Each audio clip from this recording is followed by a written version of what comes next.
ناجی جواب میں صرف مسکرایا، جیسے صلاح الدین نے کوئی لطیفہ سنایا ہو۔ صلاح الدین اس تجربے کار سالار کی مسکراہٹ کو غالباً سمجھ نہیں سکا۔ ناجی فاطمی خلافت کا پلا ہوا سالار تھا۔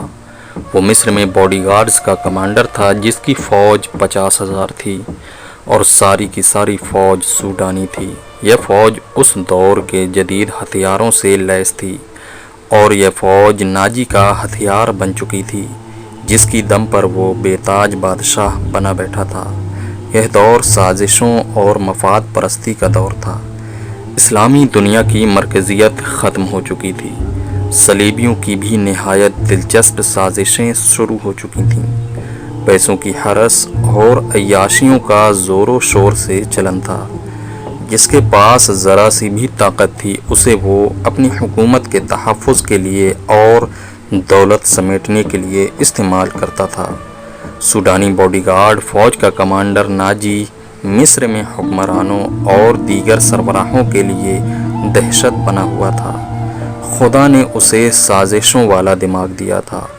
اسے اس دور کا بادشاہ ساز بھی کہا جاتا تھا۔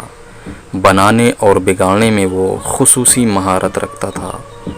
اس نے صلاح الدین ایوبی کو دیکھا تو اس کے چہرے پر بالکل اسی طرح مسکراہٹ آ گئی، جس طرح کمزور سی بھیڑ کو دیکھ کر بھیڑیے کے دانت نکل آتے ہیں۔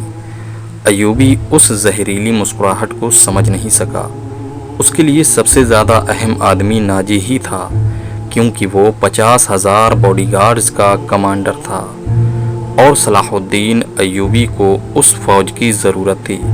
صلاح الدین ایوبی سے کہا گیا کہ حضور، آپ بہت دور سے سفر کر کے آئے ہیں، پہلے آرام کر لیں۔ تو صلاح الدین ایوبی نے کہا، میرے سر پر جو دستار رکھ دی گئی ہے، میں اس کے لیے اہل نہ تھا۔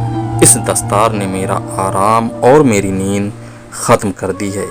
کیا آپ حضرات مجھے اس چھت کے نیچے نہیں لے چلیں گے جہاں میرے فرائض میرا انتظار کر رہے ہیں؟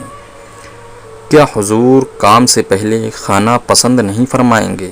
اس کے نائب نے پوچھا۔